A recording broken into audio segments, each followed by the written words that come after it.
গুড় দেওয়ার পরেও কম আছে, প্রায় 10 মিনিট জাল করছি। দেখেন জেলি জেলি কি ভাব কিন্তু চলে আসে।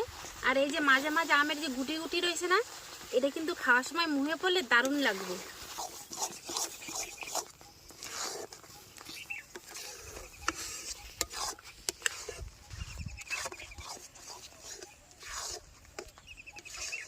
আচার চাপাইয়া প্রথমে মশলাপাতি দিয়ে 5 মিনিট, তারপরে কষানো হয়ে গেলে গুড় দেওয়ার পরে আরও 15 মিনিট ভালো মতো এটা কষাই নিছি, মানে জাল করে নিছি।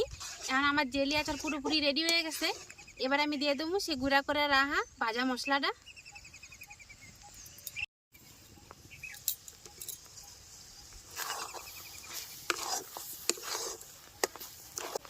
এখন তো এরকম আঠালো রয়েছে জেলির মতো, যখন এটা ঠান্ডা হয়ে যাবো তখন কিন্তু এটা আরও জেলির মতো হয়ে যাব।